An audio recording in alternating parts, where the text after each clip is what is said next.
ভাবি, তুমি সত্যি করে বলো, রহিম তোমাকে এই কথা বলেছে? হ্যাঁ জায়ান, তুমি বিশ্বাস করো, আমি মিথ্যে কথা বলছি না। আমি ভাবতেও পারিনি রহিমের এরকম নোংরা উদ্দেশ্য আছে। ঠিক আছে ভাবি, তোমাকে চিন্তা করতে হবে না। আমি ওই শালা রহিমকে দেখে নেব।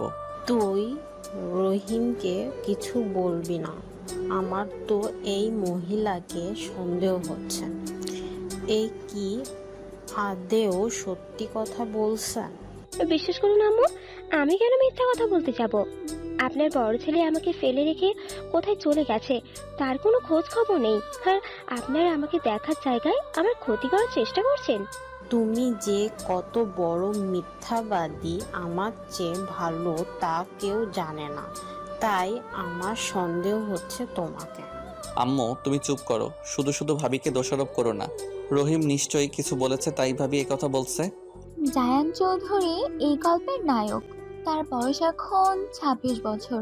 সেই বছর ইঞ্জিনিয়ার কলেজ থেকে পাশ করে ইঞ্জিনিয়ার হয়েছেন। নিজে একটা কোম্পানি খুলেছেন। জায়ান চৌধুরী ২ ভাই ১ বোন। জাহিদ চৌধুরী বড় আর জায়ান ছোট। একমাত্র ছোট বোন ঝর্ণা সে কলেজে পড়তেছে। আব্বু কিছুদিন আগে মারা গেছে। ওদের আর্থিক অবস্থা এমনিতেই ভালো, তাই কখনো কোনো সমস্যা হয়নি। ওদের আব্বু মারা যাবার পর জাহিদ চৌধুরীর সংসারের হাল ধরেছিল, কিন্তু বিয়ের কিছুদিন পর জাহিদ চৌধুরী বাসায় কাউকে কিছু না জানিয়ে চলে যায়। এই কারণে সালমা বেগম মামুনিকে সহ্য করতে পারে না। তার মনে হয় তার বড় ছেলে বাসা থেকে চলে যাওয়ার কারণ তার বৌমা মামুনি বেগম। জাহিদ চৌধুরী বিয়ের ২ মাসের মাথায় নতুন বউকে ছেড়ে কোথায় চলে গেছে তার খবর কেউ জানে না। খুব চতুর মহিলা মামনি বেগম। আর জায়ান তার ভাবিকে খুব ভালোবাসে আর বিশ্বাস করে, কিন্তু ভাবির মধ্যে সবসময় একটা উদ্দেশ্য কাজ করে। সে জায়ানকে সুস্থ স্বাভাবিক জীবনে দেখতে চায় না। সে তার মনে সর্বদা বিষ ঢালে আর তাকে কুপথে চালনা করে, যেটা জায়ানের মা সালমা বেগম সহ্য করতে পারে না। আর জায়ান খুব মেধাবী ছেলে। সালমা বেগম চায় জায়ান একটা ভদ্র মানুষ হোক, সমাজের সামনে অন্তত ভালো একটা রূপ মানুষ দেখুক। কিন্তু তার বড় বৌমা সবসময় তাতে বাধা দেয়, যার ফলে সালমা বেগম সাথে বৌমা মামুনি বেগমের লড়াই চলতে থাকে। আম্মু, আজকে আমি আব্বুকে খাবার দিতে যাব। ভাইয়ের শরীর ভালো নয়, ও আজ স্কুলে যাবে না। তুই আজ কলেজ যাবি না? না, কিন্তু কেন? সামনের সপ্তাহে থেকে পরীক্ষা, ক্লাস ভালো হচ্ছে না, সেই জন্য যাব না, বাসায় পড়বো। দাঁড়া, তাড়াতাড়ি রান্নাটা করে নে। তোর ভাই ঘুম থেকে উঠেছে? ভাইয়ের শরীরটা ভালো নয়, এখনো ঘুমাচ্ছে। তোর আব্বু বলছিল এই কোম্পানির মালিক নাকি খুব ভালো, নতুন জব পেয়েছে। কোম্পানির মালিক খুব ভালো ব্যবহার করে প্রতিটা কর্মচারীর সাথে। কি জানি আম্মু, আব্বু বলছিল আগের কোম্পানির মালিক ভালো ছিল না। আগের কোম্পানিতে অনেকক্ষণ ডিউটি দিতে হতো, কিন্তু এখানে মাত্র ৮ ঘন্টা, অথচ বেতন সমান সমান। আগের কোম্পানিতে ছুটি নিলে মাইনে কেটে নিত, কিন্তু এই কোম্পানি মাসে এক্সট্রা 4টে ছুটি দেয়। আম্মু, তুমি ততক্ষণ রেডি করো, আমি একটু বেলা আপুদের বাসায় ঘুরে আসি। না, বেলাদের বাসায় তোকে যেতে হবে না, বরং আমি রান্না করছি, তুই সবজিগুলো কেটে দে। আমি তোর ভাইকে ঘুম থেকে তুলি। জানো আম্মু, আজকে বেলা আপুকে দেখতে আসবে। সেই জন্য তো তোকে বারণ করছি। গেলে কি হবে? কিচ্ছু হবে না। কারো বাসায় দেখতে এলে সেখানে না যাওয়াই ভালো। তুই তো বড় হয়েছিস, এগুলো বুঝতে পারিস না? কেন, বেলা আপু শ্বশুরের বাসায় লোকেরা বুঝি তোমার মেয়েকে পছন্দ করে নেবে? না করার কি আছে? তোকে দেখতে শুনতে ভালো, যে কেউ লোক তোকে পছন্দ করতে পারে। সেই জন্য তোর জন্য আমার খুব চিন্তা হয়। গরিব ঘরে এত রূপ নিয়ে কেউ জন্মায়? তোর আব্বুর কি আছে বল? শুধু একটা প্রাইভেট কোম্পানিতে চাকরি করে, ওই টাকাতে কি আর হবে? তারপর ভাড়া, বাসায় থাকি, এত খরচ, ওই সামান্য বেতনে চলাতে হয়। আম্মু, তুমি চিন্তা করো না, আমি পড়াশোনা শেষ করে ভালো চাকরি করব। আমি যখন চাকরি করব, আব্বুকে চাকরি করতে দিব না। আর তো মাত্র 2 বছর, অনার্সটা কমপ্লিট করে ফেলি, তারপরে যে কোনো একটা জব পেয়ে যাব। না না, তোকে চাকরি করতে হবে না। ভালো ছেলে দেখে তোকে বিয়ে দিয়ে দিব। তোর মামা বলেছিল একটা ভালো ছেলে আছে, শুধু তোর আব্বুর মত নেই এত তাড়াতাড়ি তোকে বিয়ে দেওয়ার, সেই জন্য বিষয়টা চাপা পড়ে গেছে। এত তাড়াতাড়ি কে বিয়ে করবে? আগে নিজের পায়ে দাঁড়াই, স্বাবলম্বী হই, তারপরে ভেবে দেখব। এখনই সব ঝামেলায় আমি যাব না। অর্পিতা হলো এই গল্পের নায়িকা। তার বয়স এখন 18 বছর। সে অনার্স প্রথম বর্ষের ছাত্রী। তার ছোট ভাই আছে, তার নাম রাজু। অর্পিতা তার আব্বুর খুব আদরের মেয়ে। এরপর কথা শেষ হয়ে গেল অর্পিতা আর তার আব্বুর জন্য খাবার নিয়ে দিতে যায়। তাদের বাসা থেকে কোম্পানির দূরত্ব বেশি দূর নয়। অর্পিতার আব্বু সকালে চলে যায়। তারপর অর্পিতার ভাই রাজু যখন স্কুলে যায় তার বাবার জন্য ভাত নিয়ে যায়। রাজু এবছর ক্লাস 7-এ পড়তেছে। তার স্কুল আর তার আব্বুর কোম্পানি পাশাপাশি হওয়ায় রাজু স্কুলে টিফিনের সময় বাসা থেকে তার আব্বুর জন্য টিফিন নিয়ে আসে। তার আব্বুকে খাবার দিয়ে স্কুলে যায়। কিন্তু রাজুর শরীর খারাপের জন্য আজকে অর্পিতা তার আব্বুকে খাবার দিতে এসেছে। গেট খুলে সিকিউরিটি গার্ডকে জিজ্ঞাসা করে তার আব্বুর কথা। গার্ড তাকে বলে এখনো লাঞ্চের সময় হয়নি, দুপুর 2টোর সময় লাঞ্চ হবে। অর্পিতাকে অপেক্ষা করতে বলে। গার্ডের কথা মতো অর্পিতা অপেক্ষা করতে থাকে। কিছুক্ষণ পর কোম্পানির ম্যানেজার এলে অর্পিতা জিজ্ঞাসা করে। অর্পিতা একটু অন্যমনস্ক ছিল, তাই সে ম্যানেজারের কথা শুনতে পায় না। ম্যানেজার পুনরায় তাকে জিজ্ঞাসা করে। অর্পিতা বলে, আমার আব্বুকে খাবার দিতে এসেছি। তোমার আপুর নাম কি? মনসুর আলী, উনি এই কোম্পানিতে কাজ করে।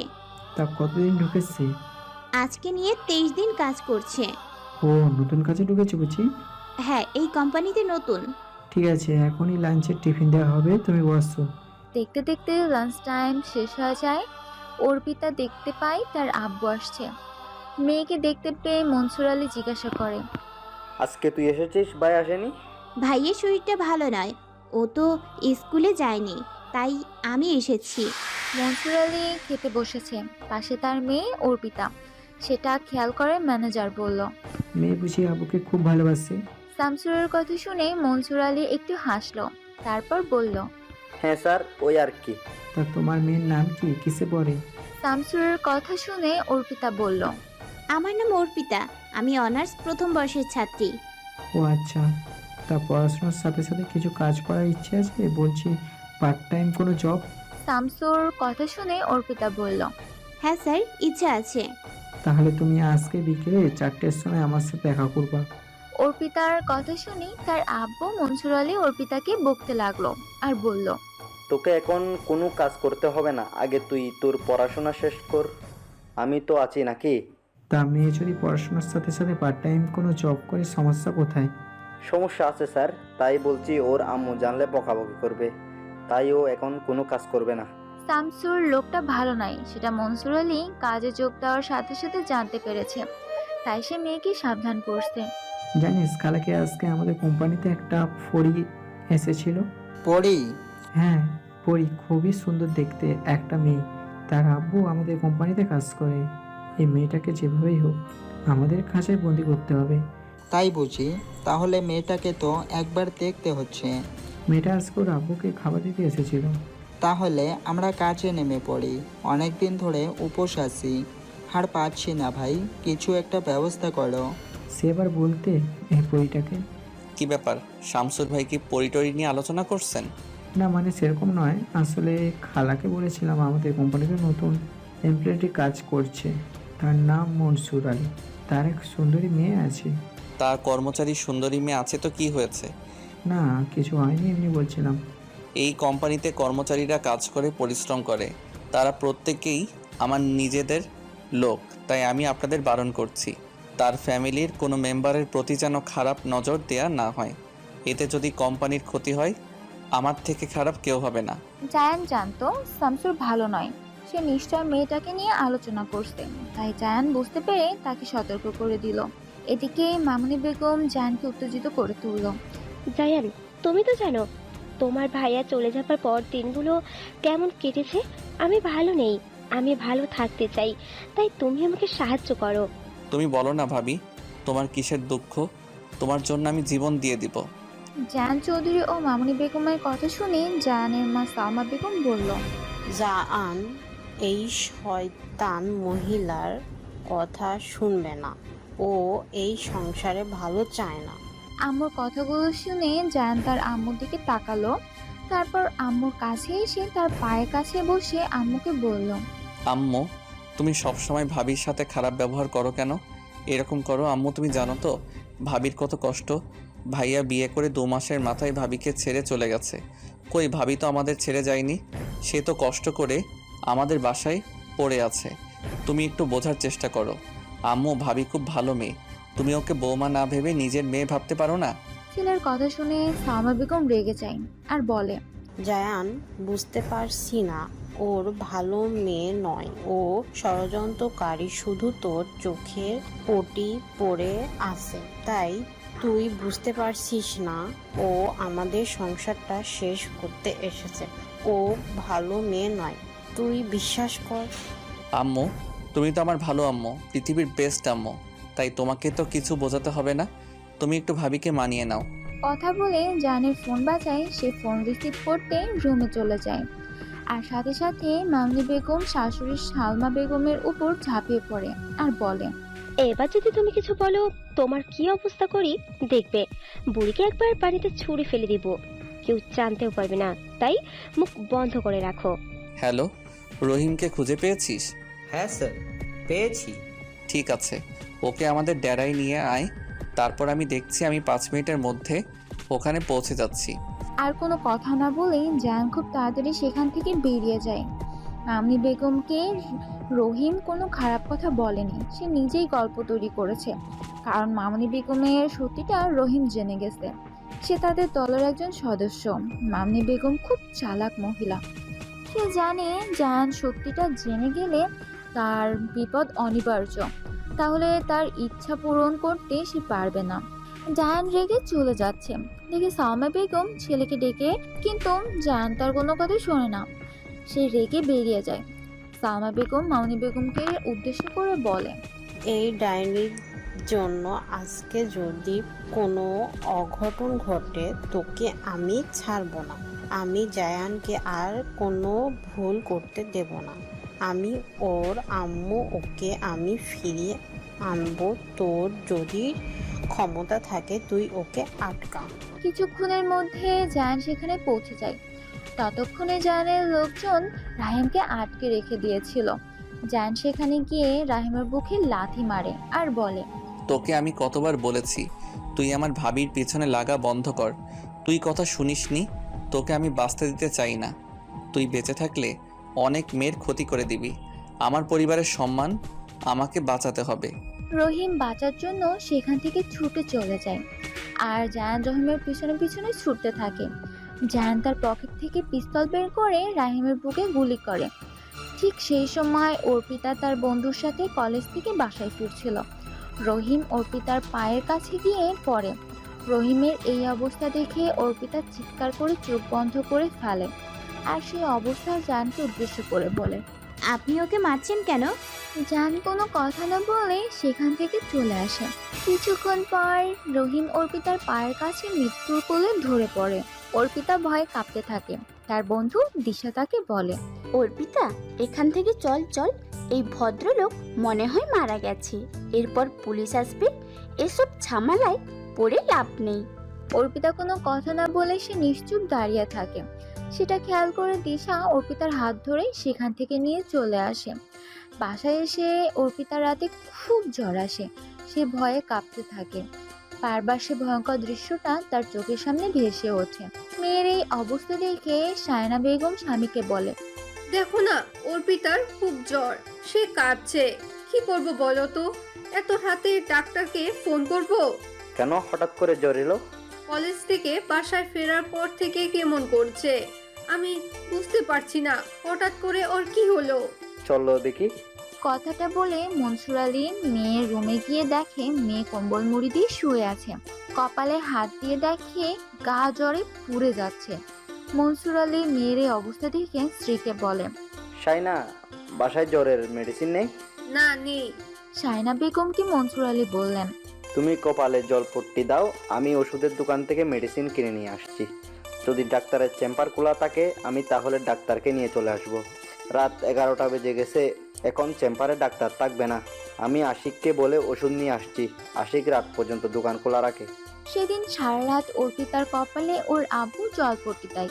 ওর আব্বু জ্বরে মেডিসিন কিনে নিয়ে আসে, অর্পিতাকে জোর করে কিছু খাইয়ে ওষুধ খাওয়ায়। ভোরের দিকে অর্পিতার জ্বর কমে। সকালবেলা কাজে যাওয়ার আগে মনসুর আলী মেয়ের কাছে আসে আর মেয়েকে জিজ্ঞাসা করে, আমার আম্মুর শরীর এখন কেমন আছে? আব্বুর কথা শুনে অর্পিতা ক্ষীণ কণ্ঠে জবাব দেয়, ভালো আছি। তা কালকে আমার আম্মুর কি হয়েছিল? হঠাৎ করে জ্বর এসে গেছে কেন? বৃষ্টিতে ভেজা হয়েছে বুঝি? অর্পিতা কি বলবে বুঝতে পারে না। গতকালকে ঘটনার সে কথা মনে পড়ে চোখ বুজে ফেলে। সেটা লক্ষ্য করে মনসুর আলী বলে, আমার আম্মু কি কিছু দেখে ভয় পেয়েছে? অর্পিতা ঘাড় নেড়ে না জানায়। মনসুর আলী মেয়ের মাথায় হাত বুলিয়ে সাবধান থাকার কথা বলে, সেখান থেকে কাজে চলে যায়। ভাবি, আমি রহিমকে ওর অন্যায় কাজ করার শাস্তি দিয়েছি, তুমি খুশি তো ভাবি? হ্যাঁ, খুব খুশি জায়ান।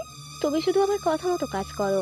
মামনি বেগমের এই কথা শুনে সালমা বেগম খুব রেগে যায় আর সে মনে মনে বলল, ন্যাকামি দেখলে গা জ্বলে যায়। তোর মুখোশ আমি খুলবো, শয়তানি কোথাকার, আমার সংসারটা শেষ করে দিচ্ছিস।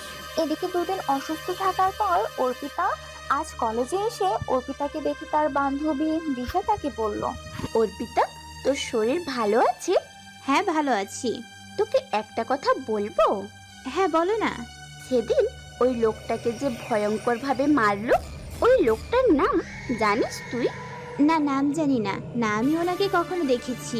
তুই তো জায়ান চৌধুরী নাম শুনেছিস, যে তোর স্বপ্নের হিরো, যাকে তুই ভালোবাসিস। হ্যাঁ ভালোবাসি তো। জানিস ভয়ঙ্কর লোকটার নাম জায়ান চৌধুরী। ওর কোম্পানি এখন আমাদের দেশের সবচেয়ে সেরা কোম্পানি। সেই সাথে ও একজন মাফিয়া দলের ডন। অর্পিতা অনেকবার জায়ান চৌধুরীর নাম শুনেছে, ওর সম্পর্কে অনেক কিছু শুনেছে। ও নিজে কোম্পানি খুলেছে, অনেক লোককে চাকরি দিয়েছে, অনেক মানুষের উপকার হবে বলে ও তখন থেকেই জায়ান চৌধুরীকে ভালোবেসে ফেলেছে। কিন্তু ও জানতো না ওর আব্বু যে কোম্পানিতে কাজ করে তার মালিকও জায়ান চৌধুরী। তার সবচেয়ে জায়ানকে মাফিয়া গ্রুপ লিডার সেটাও জানতো না। তাই দিশার কথা শুনে অর্পিতা বলল, আমি বিশ্বাস করি না, ও তো খুব ভালো মানুষ, শুনেছি গরিবের অনেক উপকার করে। ওই লোকটা কি করে হতে পারে জায়ান চৌধুরী? আমি জানি ও একজন সিভিল ইঞ্জিনিয়ার। অর্পিতার কথা শুনে দিশা বলল, তুই ওকে কখনো দেখিসনি? মানে ওর ফটোও দেখিসনি? ফটো সেভাবে দেখিনি, কিন্তু ওর সম্বন্ধে অনেক কথা শুনেছি। আর ও তো আমার স্বপ্নের পুরুষ। আমি তো এই রকম গুণী মানুষকেই কামনা করি, কিন্তু ও জায়ান কি করে হতে পারে? দাঁড়া 1 মিনিট, আমি তোকে জায়ান চৌধুরীর ফটো দেখাচ্ছি। ফটো দেখে কি করব? সেদিন যখন ওই ঘটনা ঘটছিল আমি তো চোখ বন্ধ করেছিলাম। কে করেছে আমি দেখিনি, আমি তখন ভয়ে কাঁপছিলাম, আমি তাকাতে পারিনি। আর যাই হোক, ও কখনো জায়ান হতে পারে না। কথাটা বলে অর্পিতা ওখান থেকে চলে যায়। দিশা আর কিছু না বলে ক্লাস শেষ করে যে যার মতো করে বাসায় চলে যায়। এদিকে ম্যানেজার শামসুর মনসুর আলীকে বলে, ভাইয়া মেয়ে বিয়ে দেবে না? দেবো, তবে এখন নয়, আগে পড়াশোনা শেষ করুক, তারপর বিয়ে দেব। কিছুদিন পর এক ঘটনা ঘটল যেটা অর্পিতা ও জায়ান কেউ ভাবতে পারেনি। ম্যানেজার শামসুর অর্পিতাকে বাসায় ফোন করে বলে, হ্যালো, আমি কোম্পানি ম্যানেজার শামসুর বলছিলাম। হ্যাঁ বলুন। তোমার আব্বু যেন কেমন করছে, তুমি এখনই কোম্পানিতে চলে এসো, বাসা কাউকে কিছু বলার দরকার নেই। আবুর কি হয়েছে?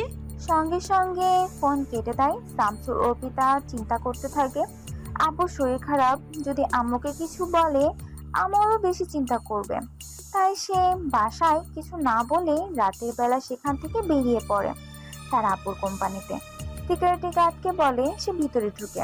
তারপর যে নাম্বারে ফোন এসেছিল সেই নাম্বারে কন্ট্যাক্ট করে আর জিজ্ঞাসা করে, হ্যাঁ স্যার, আমি অর্পিতা, আমার আব্বু কোথায়? তুমি পেছনের দিকে চলে এসো, এখানে তোমার আব্বুকে রাখা হয়েছে। এদিকে সেদিন কোম্পানির একটা মিটিং ছিল। মিটিং শেষে সবাই ড্রিঙ্ক করে। জায়ান সেদিন একটু বেশি ড্রিঙ্ক করেছিল। জায়ান নেশাগ্রস্ত অবস্থায় দাঁড়িয়েছিল। ঠিক সেই সময় অর্পিতা হাঁপাতে হাঁপাতে সেখান দিয়ে যাচ্ছিল। অর্পিতাকে দেখে জায়ান বলল। কে তুমি? এখানে কি চাই? জায়ানের কথায় অর্পিতা আমতা আমতা করে বলে।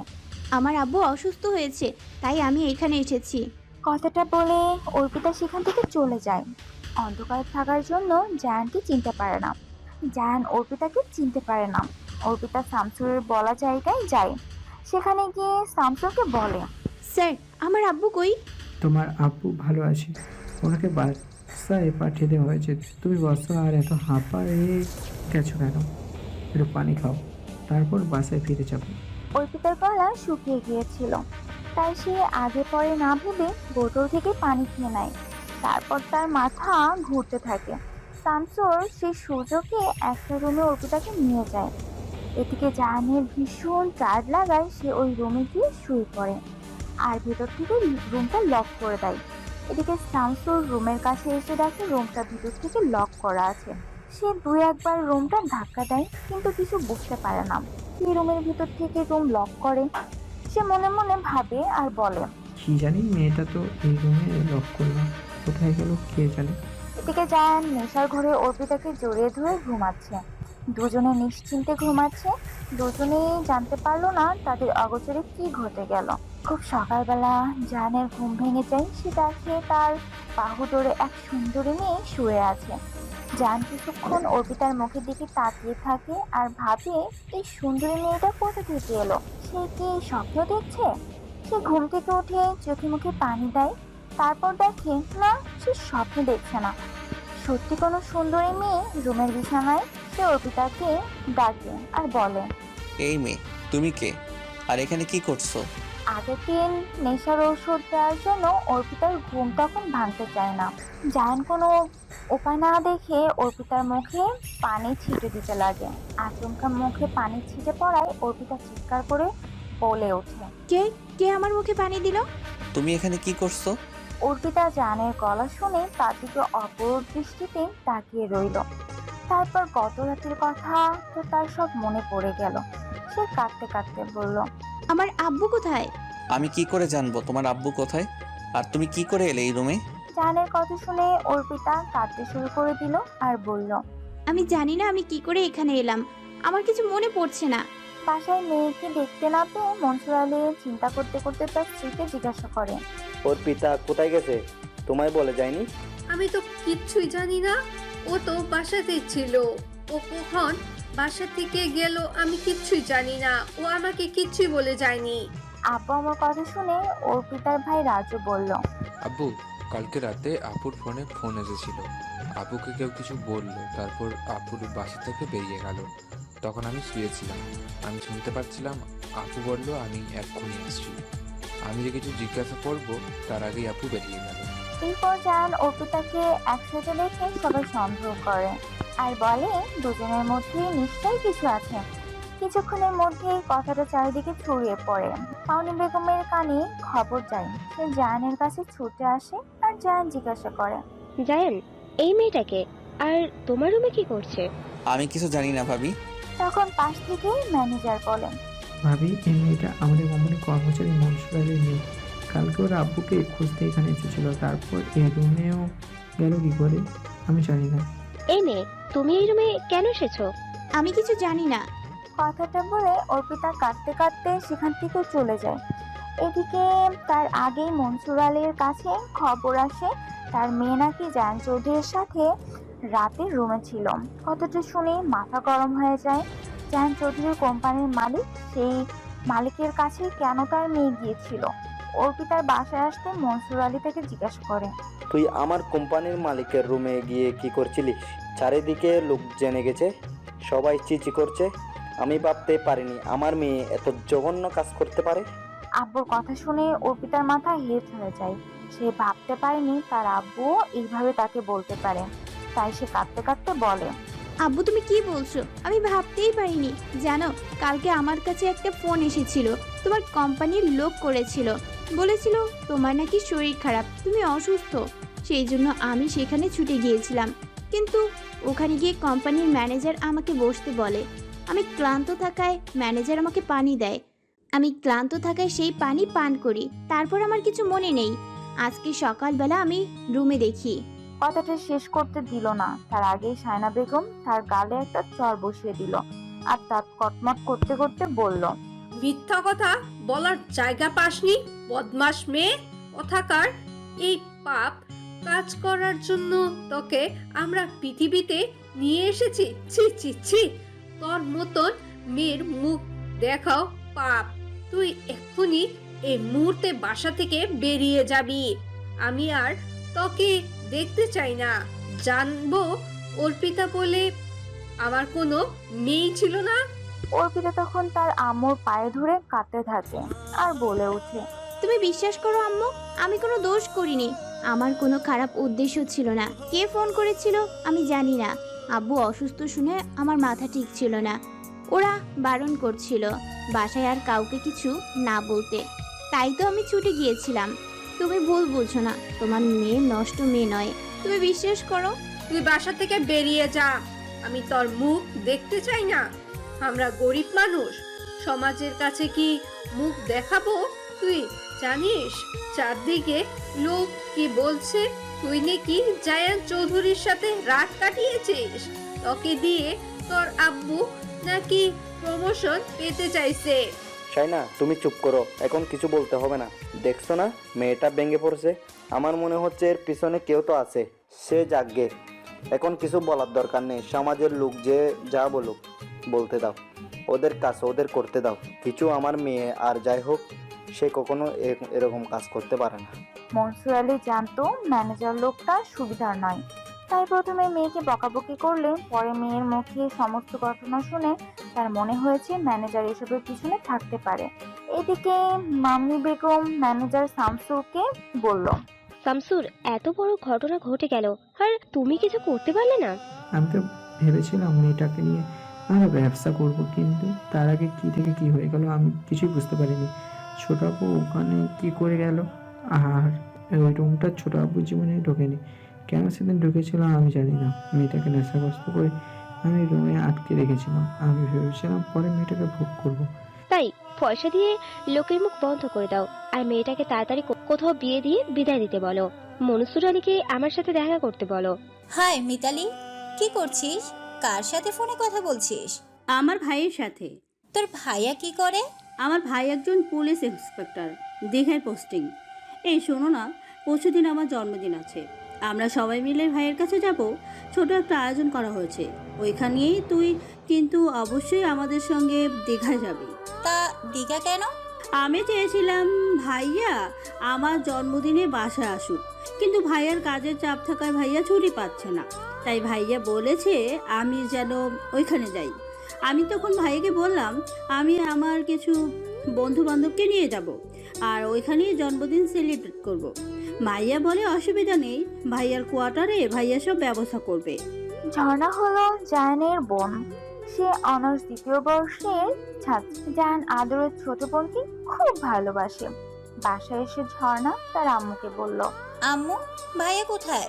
কেন, কি হয়েছে? ভাইয়ার কাছে কিছু টাকা নেব। পরশুদিন আমার বান্ধবীর হ্যাপি বার্থডে, আমি ওই দিন দীঘা যাব। দীঘা কেন? আমার বান্ধবী মিতালি, ওর ভাইয়া একজন পুলিশ ইন্সপেক্টর, উনি দীঘায় পোস্টিং। মিতালি চেয়েছিল ওর ভাইয়া বাসায় আসুক ওর জন্মদিনে, কিন্তু ওর ভাইয়া ছুটি পাচ্ছে না। তাই ওর ভাইয়া বলেছে মিতালি যেন দীঘায় আসে। মিতালিও চেয়েছিল ওর বন্ধু বান্ধবদের ওখানে নিয়ে যেতে। ওর ভাইয়া বলেছে সমস্যা নেই, বন্ধু বান্ধবদের নিয়ে আসতে পারে। মা ও মেয়ে যখন কথা বলছিল ঠিক সেই সময় মামনি বেগম সেখানে আসে আর ঝর্ণাকে উদ্দেশ্য করে বলে, কেন হঠাৎ ভাইয়াকে কি দরকার পড়লো? তোমাকে বলতে বাধ্য নই। এই সংসারের সবকিছু আমার মতে চলবে, তাই আমাকে বলতে বাধ্য। যদি বেশি বাড়াবাড়ি করো এই বাসা থেকে তাড়িয়ে দেওয়া হবে। বাসাটা আমার আব্বুর, এখানে আমার অধিকার আছে। আমাকে তাড়ানোর কথা ভুলে যাও, তার আগে তোমাকে তাড়িয়ে দেব। ও মা, তাই বুঝি? মামনি বেগম ঝর্ণা তখন তর্ক করছিল। ঠিক সেই সময় যাই সেখানে আসে আর জায়ান তার ছোট বোনকে উদ্দেশ্য করে বলে, কি হয়েছে? কি ভাবির সাথে তর্ক করছিস কেন? শুধু শুধু তুই না ভাবির ছোট? আমি বারণ করেছি না বড়দের মুখের উপর কথা বলতে নেই? ভাইয়া, ভাবি আমায় শুধু শুধু বকছিল। না জায়ান, আমি সেভাবে কিছু বলিনি। আমি বলেছিলাম তুমি বড় হয়েছো, বেশি রাত পর্যন্ত বাইরে থাকবে না। মিথ্যে কথা বলছে, আমাকে বাসা থেকে তাড়িয়ে দেওয়ার কথা বলছে। আমি কেন তোমায় তাড়িয়ে দেব? তোমার আব্বুর বাসা, তুমি এখানে তোমার মতো করে থাকবে। আমার কি অধিকার আছে এখানে কথা বলার? নাটক ভালোই জানে। ওসব তর্ক ছাড়, কি দরকার আমাকে বল। বলছি ভাইয়া, পরশুদিন আমার বান্ধবীর জন্মদিন। এই কিছুদিন আগে তোর এক বান্ধবীর জন্মদিন হলো, আবার কার জন্মদিন? ওটা তো নেহাল ছিল। পরশুদিন মিতালির জন্মদিন, আর জন্মদিনটা দীঘায় হবে। দীঘা কেন? ওর ভাইয়া দীঘায় থাকে, পুলিশে চাকরি করে। ওর ভাইয়া ছুটি পাচ্ছে না, সেই জন্য ও দীঘাতে যেতে চাইছে। আর আমাদের 5 জন বান্ধবীকে বলেছে আমাদের নিয়ে যাবে বলে আমরা 2 দিন থাকবো। তুমি চিন্তা করো না ভাইয়া, তুমি তো মিতালিকে চেনো, আমার কোনো সমস্যা হবে না যদি সেরকমই মিতালি তোমার সাথে কথা বলে নেবে। ঠিক আছে, মিতালিকে কিছু বলতে হবে না। এখন বল, আমি তোর জন্য কি করব? ভাইয়া, আমার কিছু টাকার দরকার। মিতালিকে কি দিতে হবে, তাছাড়া আমার কিছু কেনাকাটা করতে হবে। কেন? আমার এটিএম কার্ডটা তোর কাছে আছে, তুই যখন তখন টাকা তুলে নিতে পারিস। ওটা ভাবি নিয়ে নিয়েছে আমার কাছ থেকে। ভাবি কেন নেবে তোর কাছ থেকে? মামনি বেগম তার পাশ থেকে বলল, আসলে আমার মামাতো বোনের বিয়ে ছিল, সেই জন্য আমার কিছু টাকা দরকার ছিল। আমার কাছে টাকা ছিল না, আর আমি ঝর্ণার রুমে গিয়ে দেখলাম এটিএম কার্ড পড়ে আছে। সেই কারণে আমি কার্ডটা ঝর্ণার কাছ থেকে চেয়ে নিলাম, আর বলেছিলাম আমার কিছু টাকা দরকার, আমি তোমার ছোট ভাইয়ের অ্যাকাউন্ট থেকে টাকা তুলবো, সেই জন্য কার্ডটা আমার কাছে আছে। ঠিক আছে ভাবি, কার্ডটা তুমি তোমার কাছে রেখে দাও, তোমার যখন দরকার পড়বে টাকা তুলে নেবে। আমি ঝর্ণাকে আলাদা করে টাকা দিয়ে দিচ্ছি। জানের কথা শুনে মামনি বেগম মুচকি হাসলো। তার ঝর্ণাকে ইশারা করে সে সেখান থেকে চলে গেল। জান ঝর্ণার হাতে 10,000 টাকা তুলে দিয়ে বলল, সাবধানে যাবি, আর আমি তোকে খুব বিশ্বাস করি, আমার বিশ্বাসের অমর্যাদা করবি না। 2 দিন মানে 2 দিন পর যেন তুই চলে আসিস। ঠিক আছে ভাইয়া, তাই হবে। ঝর্ণা, মিতালি ও ওদের সাথে আরো 3 জন বান্ধবী, মোট 5 জন মিলে দীঘার উদ্দেশ্যে রওনা হয়। মিতালির ঝর্ণা প্রসূন মিতালি স্টেশনে আনতে আসে। প্রসূন কিছুক্ষণ ঝর্ণার দিকে তাকিয়ে দেখে, সে লক্ষ্য করে মিতালি বলে, ভাইয়া, আমার বান্ধবী, ওর নাম ঝর্ণা। ও আচ্ছা। তারপর সবাই মিলে প্রসূনের কোয়ার্টারে যায়। রাতে সবাই বার্থডে পার্টি সেলিব্রেট করে। প্রশংসা সকলকে একটা রেস্টুরেন্টে নিয়ে যায়। তারই মাঝে ঝর্ণা ফোন আসে। সে ফোন রিসিভ করার জন্য একটু সাইডে চলে যায়। দেখে তার আম্মু ফোন করছে। ঝর্ণা রিসিভ করে বলে, হ্যালো আম্মু, কি বলছো?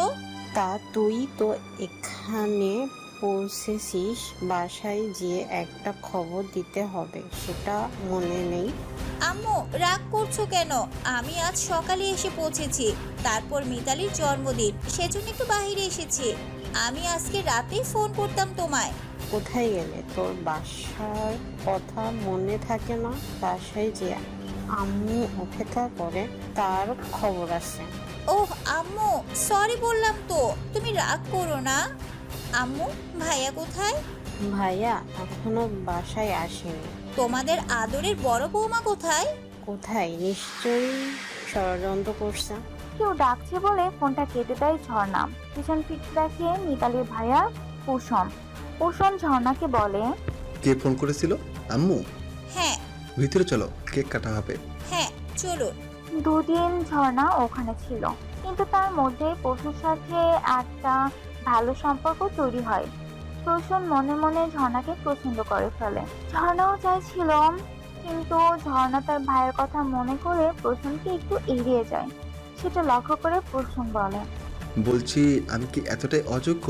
এই ফোন নাম্বারটা আমার। আমি আশা করছি উত্তরটা হ্যাঁ হবে। যদি হ্যাঁ হয় তবে এই নাম্বারে ফোন করবে। আমাকে একটু সময় দিতে হবে। হ্যাঁ, 1 সপ্তাহ মানে? আজকে বুধবার, আর পরের বুধবার আনসার চাই। ঝর্ণা ফোন নাম্বারটা হাতে নেয়। তারপর সকলের সাথে স্টেশনে চলে আসে। ঝর্ণা দেখে প্রসূন অতিকে একভাবে তাকিয়ে আছে, কিন্তু ঝর্ণার কিছু করার নেই, কারণ ছোট ভাইকে ঝর্ণা খুব ভয় পায়। তাই সে চিন্তা করে ভাইয়ার অমতে যদি কিছু করে তাহলে ভাইয়া ওকে কঠিন শাস্তি দিবে। তাই সে প্রসূনের দিকে তাকিয়ে থাকে, চোখ নামিয়ে নেয়। এদিকে অর্পিতাকে বাসা থেকে কোথাও বেরোতে দেয় না। আজকে অর্পিতার বান্ধবী তার সাথে দেখা করতে এলে অর্পিতা দিশাকে বলে, দিশা, আমার কিছু ভালো লাগছে না রে। কেন, তোর কি হয়েছে? তুই কলেজ যাসনি, ফোন করছি, তুই ফোনও তুলছিস না। আমার বাসা থেকে বিয়ের যোগাযোগ হচ্ছে, কিন্তু আমি এখন বিয়ে করতে চাই না। তুই তো জানিস আমি জায়ানকে ভালোবাসি। ওকে যদি আমি না পাই তাহলে এ জীবন আমি রাখবো না। ওকে আমি আমার স্বামী বলে মনে করি। আমার মন আর শরীর সব কিছু আমি ওর জন্য সমর্পণ করেছি। এতে অন্য কেউ স্পর্শ করবে আমার সহ্য হয় না। অর্পিতার কথা শুনে দিশা বিরক্ত হয়, বান্ধবীকে বোঝায় আর বলে, অর্পিতা, তুই কি সব বলছিস? তোর মাথা ঠিক আছে তো? তুই জানিস জায়ান চৌধুরী একজন মাফিয়া? আমি আমার ভালোবাসা দিয়ে ওকে ফিরিয়ে নিয়ে আসবো, কিন্তু ওকে না পেলে আমি এই জীবন রাখবো না। তুই আমার ছোটবেলার বান্ধবী, তুই আমার ফিলিংস নিশ্চয়ই বুঝিস। আমার পক্ষে আর কাউকে গ্রহণ করা সম্ভব নয়। প্লিজ দিশা, আমাকে রুমে বন্ধ করে রাখা হয়েছে, আমাকে দেখতে আসবে। আর এলে ওদের পছন্দ হয়ে গেলে আমার বিয়ে দিয়ে দেবে। তুই এক কাজ করবি? অর্পিতার কথা শুনে দিশা বলল, কি কাজ? আমি একটা চিঠি লিখে দেব, তুই জায়ানকে দিতে পারবি? তুই কি বলছিস অর্পিতা? অর্পিতা কাঁদতে কাঁদতে সেদিন ঘটে যাওয়া সমস্ত ঘটনা দিশাকে খুলে বলল। আমি জানি না কে আমাকে ওই রকম বন্দি করে রেখেছিল, আর জায়ান ওখানে কি করে এলো। হয়তো আল্লাহর এটা ইচ্ছা। ও তো আমার মনের মানুষ, তাই সেদিন আমার কোনো আফসোস ছিল না। কিন্তু আমার আম্মু সেটা বুঝলো না। রেগে গিয়েছিল প্রথমে, কিন্তু পরে শান্ত হয়েছিল। কিন্তু পরে আম্মুকে আর বোঝানো গেল না। ওর পরিচিত আত্মীয় ছেলের সাথে আমার বিয়ের যোগাযোগ করেছে, কিন্তু আমি বিয়ে করতে চাই না। প্লিজ দিশা, আমার এইটুকু উপকার কর তুই। তোর কাছে সারা জীবন কৃতজ্ঞ থাকবো। অর্পিতা অসহায় মুখটা দিশার খুব কষ্ট হলো, তাই সে অর্পিতাকে বলল, ঠিক আছে, তুই লিখে দে, আমি দেখছি কিভাবে ওনাকে দেওয়া যায়। ওনার ফোন নাম্বারটা যদি জানতাম তাহলে সুবিধা হতো। অর্পিতা আর দিশা যখন কথা বলছিল তখন অর্পিতার আম্মু সায়না বেগম রুমে ঢুকে আর দিশাকে উদ্দেশ্য করে বলে, দিশা অর্পিতাকে দেখতে আসবে। তুমি একটু অর্পিতাকে সাজিয়ে দেবে তো? যদি ছেলের বাড়ি লোকের পছন্দ হয়ে যায় ভাবছি বিয়ে দিয়ে দেব। অর্পিতার আম্মুর মুখে থেকে কথা শুনে দিশা বলল, আন্টি, অর্পিতা তো গ্র্যাজুয়েশন কমপ্লিট করতে পারতো, তারপর তার বিয়ে দিতে পারতেন। আমি তো এটাই ভেবেছিলাম, কিন্তু মেয়ের কপালে লেখাপড়া নেই, তাই যেটুকু শিখিয়েছি সেটাই যথেষ্ট। তারপর শ্বশুরবাড়ির লোক যদি মনে করে পড়াবে, সেখানে আমাদের কোনো আপত্তি নেই। সায়না বেগম রুম থেকে চলে গেল। অর্পিতা জায়ানের উদ্দেশ্যে একটা চিঠি লেখে আর সেই চিঠিটা দিশাকে দেয়। দিশা চিঠিটা নিয়ে জায়ানের উদ্দেশ্যে রওনা হয়। জায়ানদের বাসার ঠিকানা জানতো না, তাই অর্পিতার কাছে ওদের কোম্পানির ঠিকানা জেনে নিয়েছিল। সিকিউরিটি গার্ডকে জিজ্ঞাসা করে জায়ানের সাথে দেখা করতে চাই। সিকিউরিটি গার্ড কারণ জিজ্ঞাসা করে সে বলল, আমার আব্বু খুব অসুস্থ, আর স্যার তো বড় উপকারী, সেই কারণে স্যারের আমি একটু সাহায্য চাই। সিকিউরিটি গার্ড দিশার কান্না দেখে জায়ানকে ফোন করে সব কথা বলে। জায়ান গার্ডকে বলে ভিতরে আসতে। দিশা ভিতরে গিয়ে জায়ানের উদ্দেশ্যে বলে, স্যার আসবো?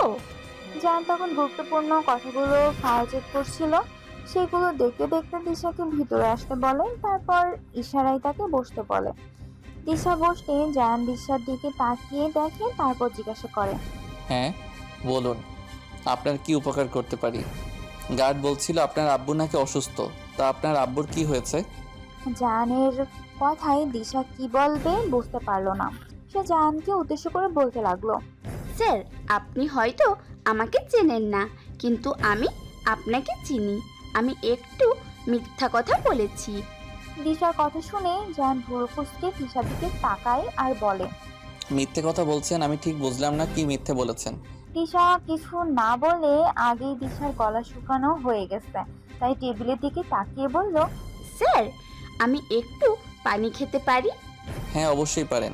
দিশা এক নিঃশ্বাসে পানিটা শেষ করলো, তারপর জায়ানের দিকে তাকিয়ে বলল, স্যার, আমায় ভুল বুঝবেন না, আমি একটা অনুরোধ নিয়ে আপনার কাছে এসেছি। আমার আব্বু অসুস্থ নয়। দিশার কথা শুনে জায়ান দিশাকে বলল, আপনি কি বলছেন আমি ঠিক বুঝতে পারছি না, একটু পরিষ্কার করে বলুন না।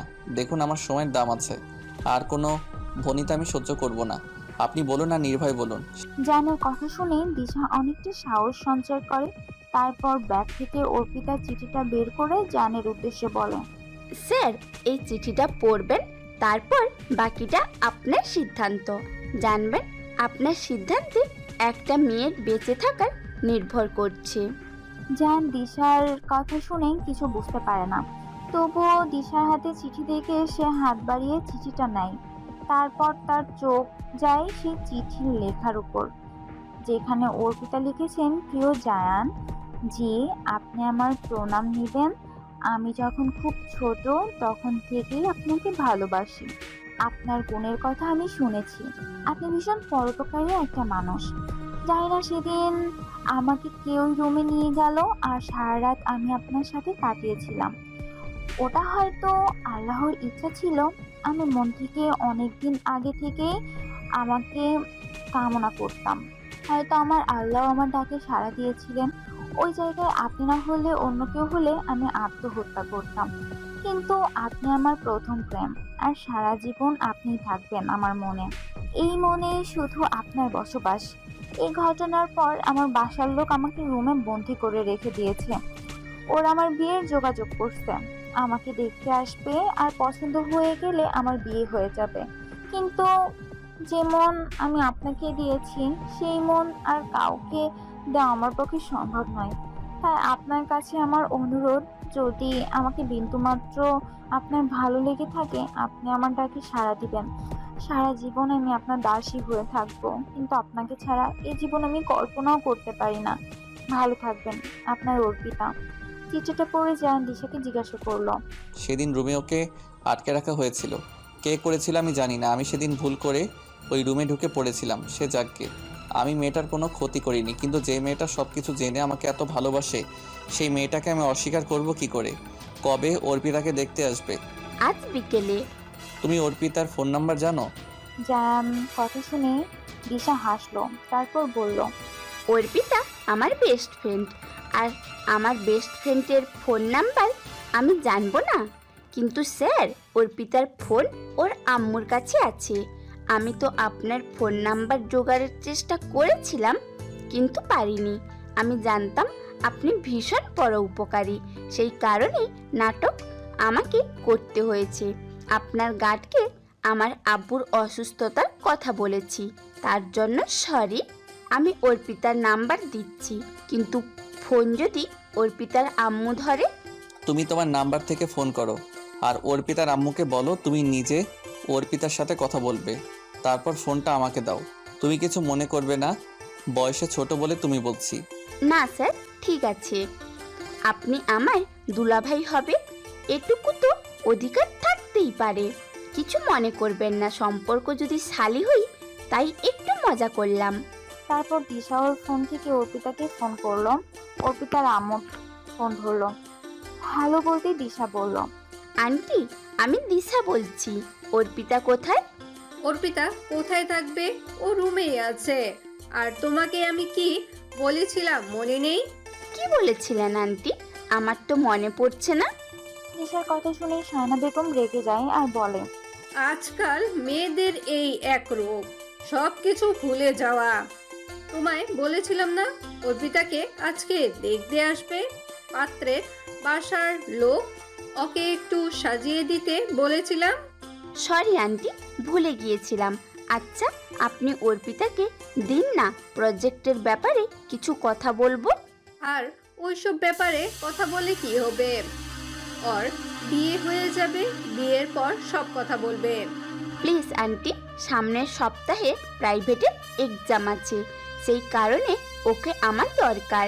অর্পিতার পরীক্ষা না দিলেও আমাকেও তো দিতে হবে, আর ওই কাজগুলো ওই করেছিল, সেই কারণে ওকে আমার দরকার আছে। একবার দিন 5 মিনিটের জন্য প্লিজ। শায়না বেগম যখন দিশার সাথে কথা বলছিল, মনসুর আলী শায়নার আম্মুকে বলছিল, তুমি বড্ড কথা বলো সাইনা, ফোনটা একবার দাও না। দিশার নিশ্চয়ই কিছু দরকার আছে তাই ফোন করছে। আর তুমি সেই থেকে বকবক করে যাচ্ছ? স্বামীর কথা শুনে শায়না বেগম তারপর দিশাকে বলে। দাঁড়াও, দিচ্ছি। অর্পিতা ডাকতে শায়না বেগম রুমে ঢুকে অর্পিতাকে উদ্দেশ্য করে বলে।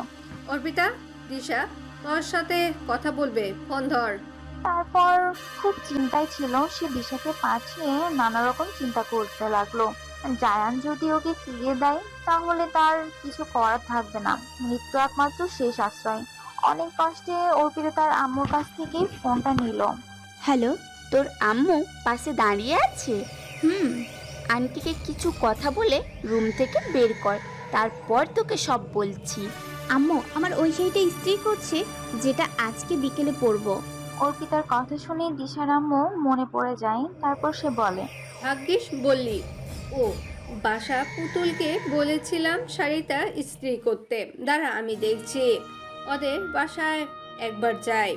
কথাটা বলে শায়না বেগম সেখান থেকে চলে যায়। তারপর অর্পিতা দিশাকে বলে, দিশা, আম্মু চলে গেছে, তুই ওর সাথে কথা বলেছিস? চিঠিটা ওকে দিয়েছিস? হ্যাঁ, দিয়েছি। ভাইয়া আমার সাথেই আছে, ও তোর সাথে কথা বলতে চাইছে, তুই কথা বল ওর সাথে। কথাটা শুনে অর্পিতার মাথা ঘুরে গেল। সে কি করে বলবে ওরকম একটা মানুষের কথা? সে তো কখনো কথা বলেনি। তাই অনেক ভয় জড়তা নিয়ে সে দিশাকে বলল, আমি কি বলবো? তুই তো সব বলেছিস ওকে। আমি কিছুটা বলেছি, বাকিটা তুই বল। দিশা জায়ানকে ফোনটা ধরিয়ে দেয়। জায়ান ফোনে হ্যালো বলতে অর্পিতা বলে, আসসালামু আলাইকুম, কেমন আছেন? ওয়ালাইকুম আসসালাম।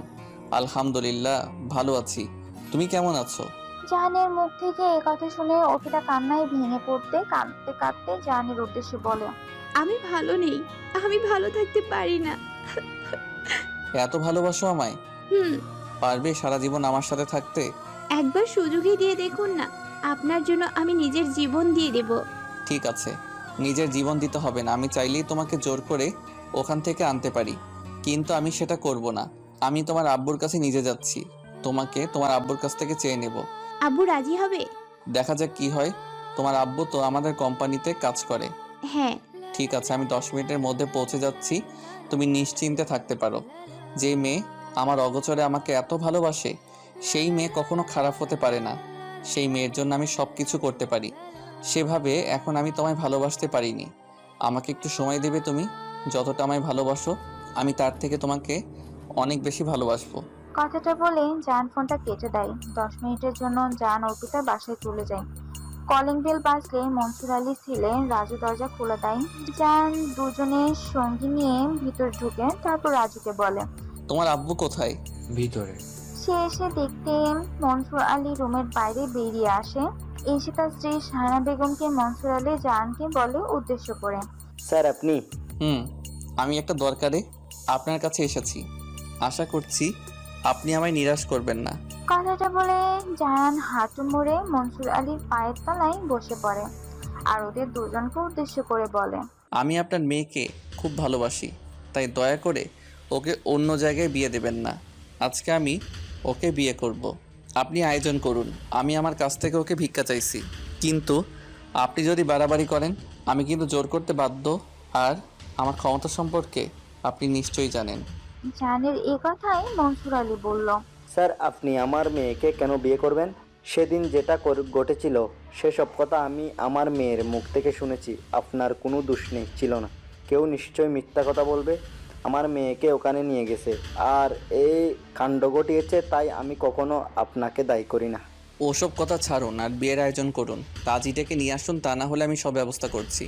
জায়ানের কথায় শায়না বেগম কিছু বলতে যাবে কি, তার আগেই মনসুর আলী শায়না বেগমকে ডেকে নিয়ে রুমে চলে যায় আর জায়ানের উদ্দেশ্য বলে, স্যার আপনি বসুন, আমি আসছি। ভিতরে শায়না বেগমকে নিয়ে মনসুর আলী অর্পিতার কাছে গেল আর অর্পিতাকে উদ্দেশ্য করে বলল, আম্মু, আমাদের কোম্পানির মালিক যার সাথে তোমার মিথ্যা বদনাম উঠেছে, সে তোমাকে বিয়ে করতে চাচ্ছে। এই বিয়েতে তোমার মত আছে? তুমি সত্যি কথা বলো। যদি তোমার এই বিয়েতে মত থাকে, আমি তাহলে স্যারের সাথে তোমার বিয়ে দেব। আর যদি তুমি বলো না নেই, তাহলে পৃথিবীতে কেউ বিয়ে দিতে পারবে না। আব্বুর কথাগুলো শুনে অর্পিতা হাসবে না কাঁদলে হয়ে গেল না। সে তখন আব্বুকে বলল, আমার এই বিয়েতে কোনো আপত্তি নেই। যার সাথে আমার এত বড় বদনাম রটলো তার সাথে আমার বিয়ে দিয়ে দাও।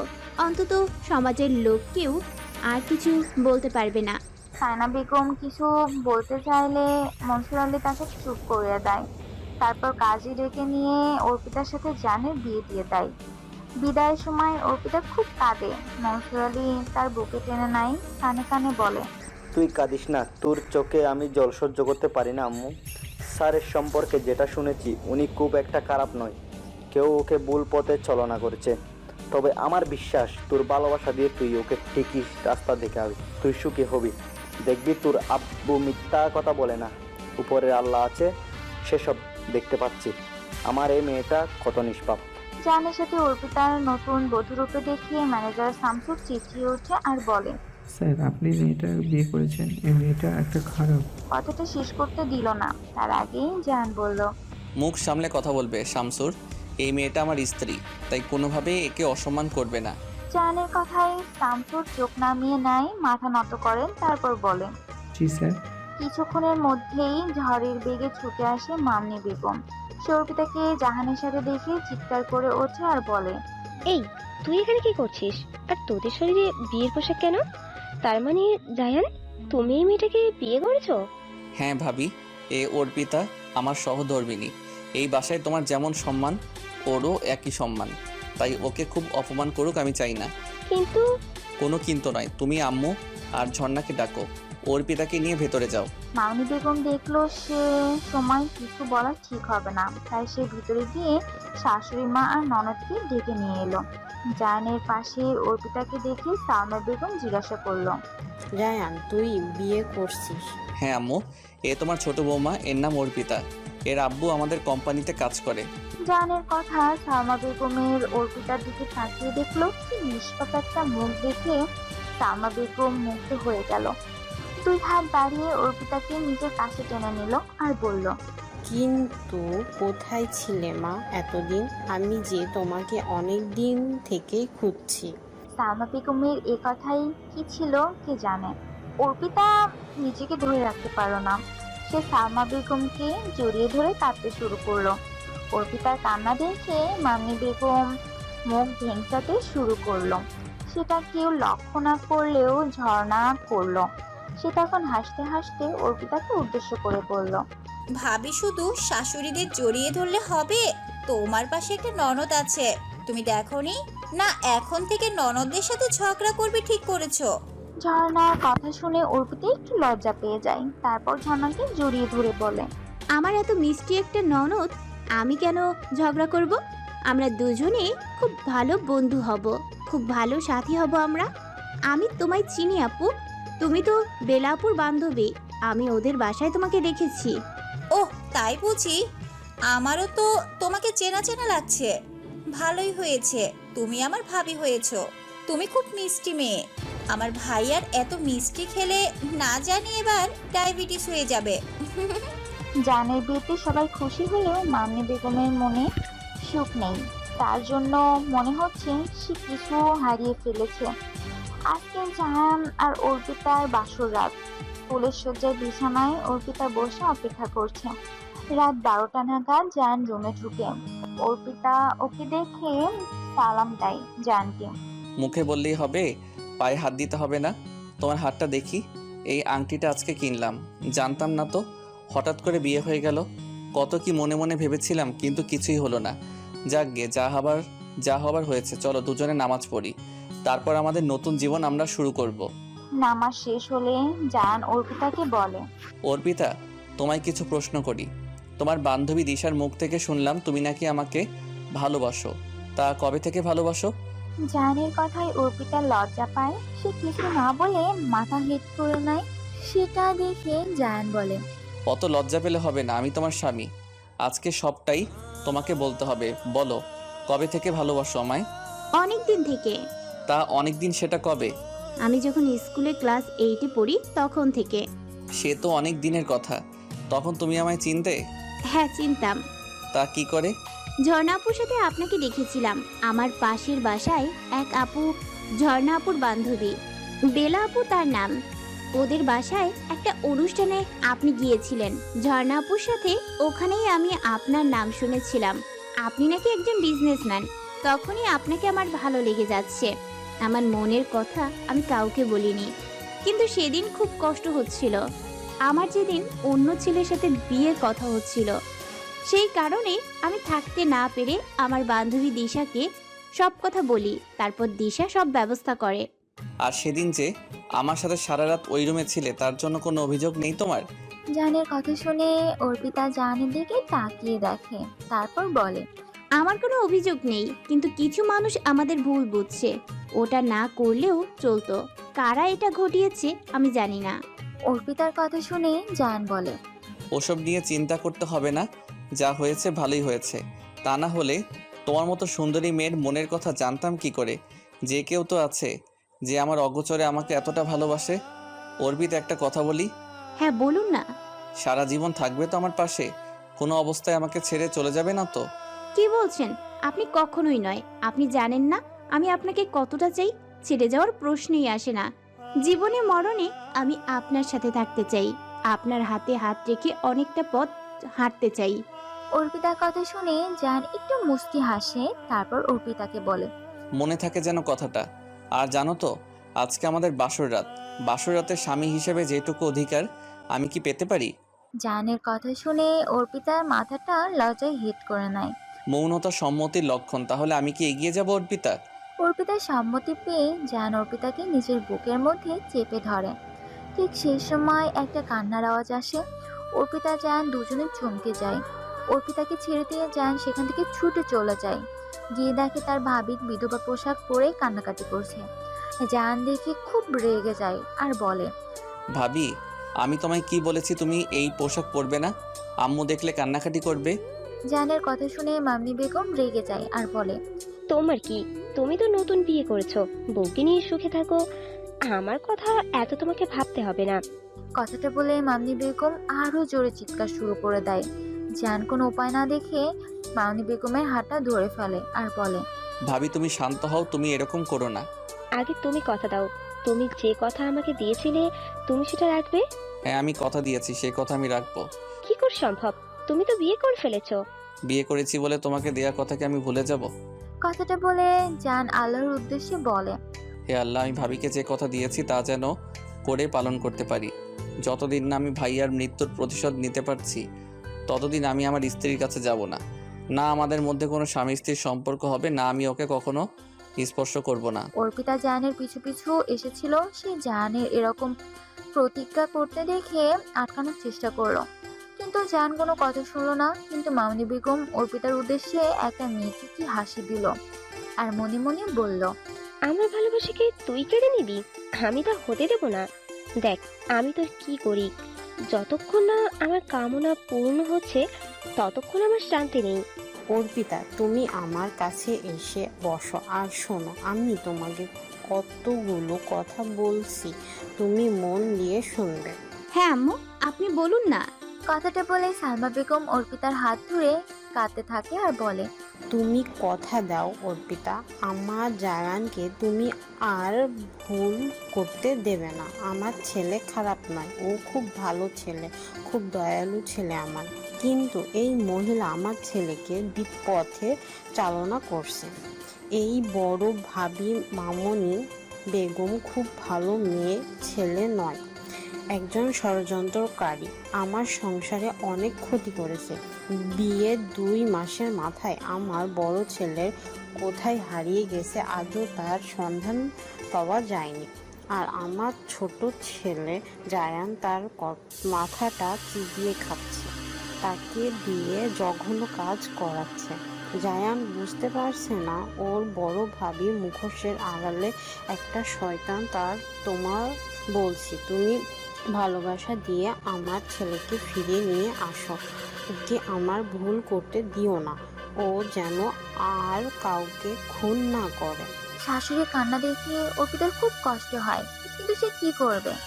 সে কি পারবে ভাবি ষড়যন্ত্র থেকে জানকে বাঁচাতে? তবু অর্পিতা মনকে শক্ত করলো, তারপর শাশুড়ির উদ্দেশ্যে বলল, আপনি নিশ্চিন্তে থাকুন আম্মু, আমি আমার ভালোবাসা দিয়ে আপনার ছেলেকে ফিরিয়ে আনবো। আর ও যাতে কোনো ভুল না করে সেটা আমি দেখে নেব। আমি কথা দিচ্ছি আপনাকে। জায়ান, ফরিদকে কারা যেন গুলি মেরেছে। তুমি কি বলছো ভাবি? এখন তো নতুন বিয়ে করেছো, তাই সবকিছু তুমি ভুলে যাচ্ছ। তুমি কী সব উল্টাপাল্টা কথা বলছো? ফরিদকে কে গুলি করেছে? কালুর লোকেরা সে আরো হুমকি দিয়ে গেছে, যদি ওর সঙ্গীদের না ছাড়ি তাহলে ওরা আমাদের লোককে আরো গুলি করবে। আর খুব চিন্তা হচ্ছে জায়ান। মামনি বেগমের কথা শুনে জায়ান নিজের পিস্তল নিয়ে কালুকে মারার উদ্দেশ্যে রওনা হয়।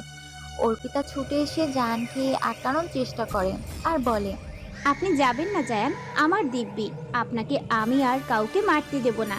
প্লিজ জায়ান, আমার কথা শুনুন। অর্পিতার কোনো কথা জায়ান শোনে না। সে অর্পিতাকে ঠেলে ফেলে দেয় আর গাড়ি নিয়ে বেরিয়ে পড়ে। অর্পিতা খুব কাঁদতে থাকে। শাশুড়ি শায়লা বেগম অর্পিতার মাথায় হাত বুলিয়ে দিয়ে বলে, একদম কাঁদবে না, শক্ত হও। তুমি কাঁদলে ওর মহিলা পেয়ে বসবে, তোমার দুর্বলতা কারো কাছে দেখাবে না। শাশুড়ির কথা শুনে অর্পিতা কান্না থামিয়ে দেয় আর বলে, আম্মু, ও আমার কোনো কথাই শুনলো না।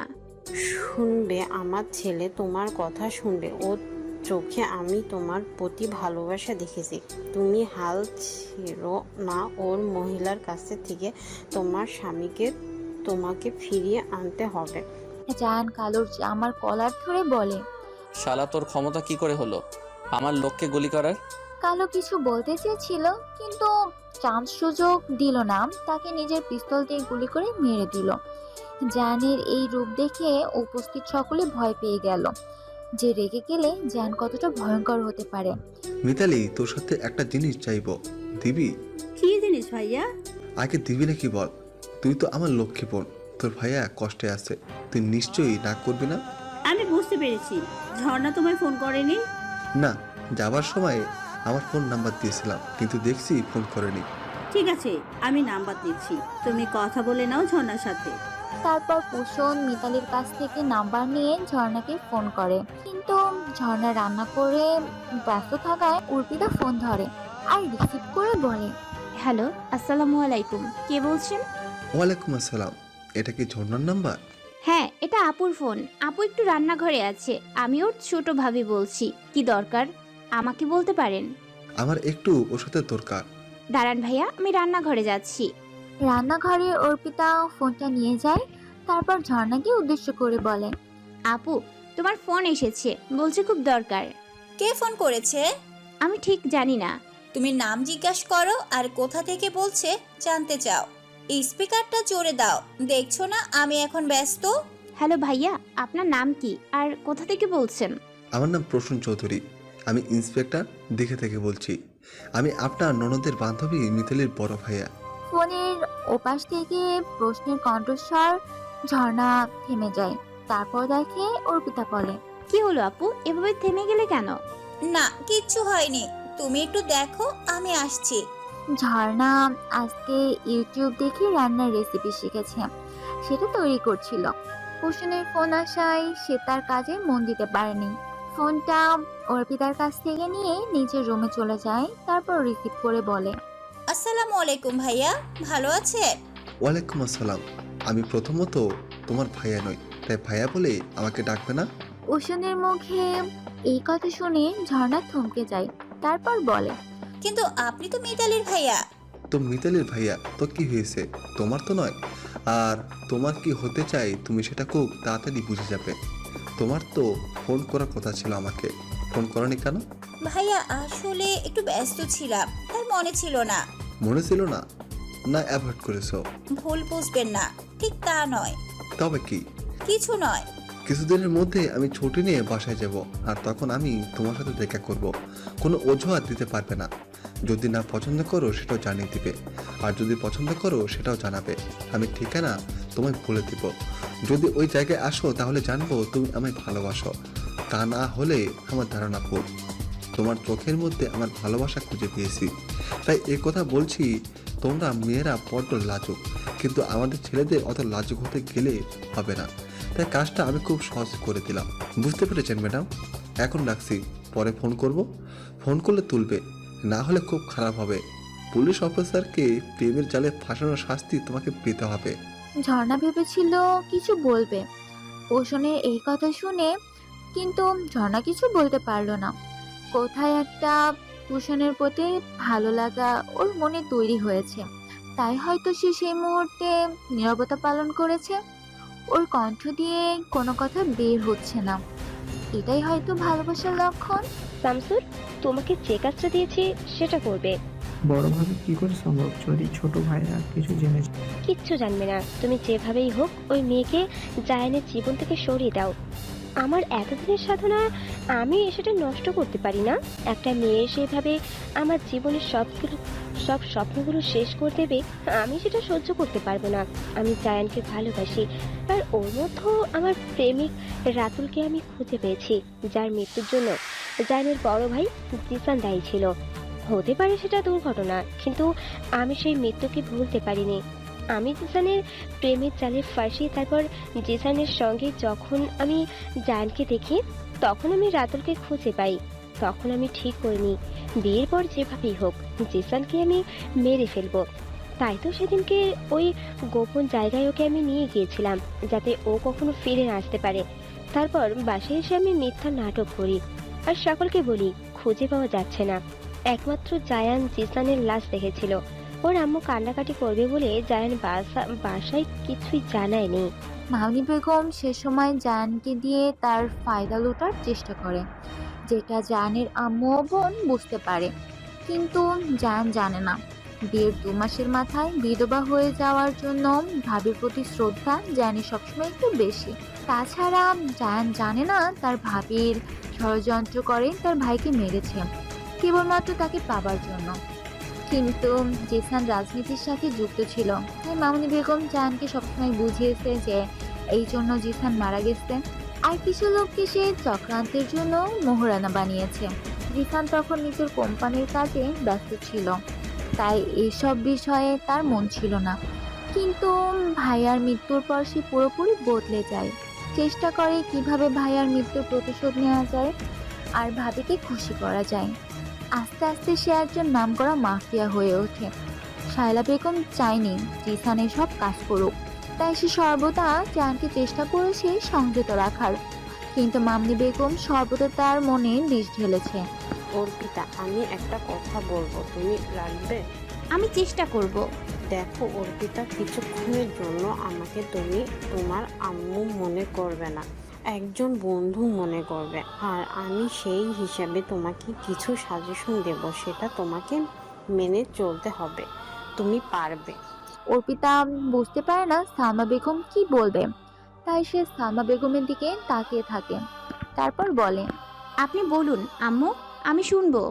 আমি জানি জায়ান আর তুমি এক রুমে থাকো না, কিন্তু আমি নাতি চাই, তাই তোমার কাছে আমার আবদার খুব তাড়াতাড়ি যেন সেই খবরটা আমি পাই। অর্পিতা তার শাশুড়ি মাকে কি বলবে সে লজ্জায় মাথা হেট করে থাকে। সেটা খেয়াল করে সালমা বেগম বলে, আমি কি বলছি তোমায় অর্পিতা, আমি তোমার শাশুড়ি নয়, বন্ধু হিসেবে আমি তোমার সাথে কথা বলছি। যেভাবেই হোক এই কাজটা তোমাকে করতে হবে। তুমি আজকে রাতে জায়ানের রুমে যাবে আর তাকে আকৃষ্ট করার চেষ্টা করবে। তুমি দেখতে শুনতে ভালো, আর একটু সাজুগুজু করে জায়ানকে খুশি করার জন্য সর্বোচ্চ চেষ্টা করবে। তোমাকে করতে হবে। জায়ান একজন পুরুষ মানুষ আর তুমি ওর আইন নয় স্ত্রী। সেই কতক্ষণ নিজের ঠিক রাখবে। আগুনের সামনে ঘি থাকলে গলবে। আর তোমাকে আমার বংশের বংশধর আনতে হবে, তা না হলে এই বংশ শেষ হয়ে যাবে।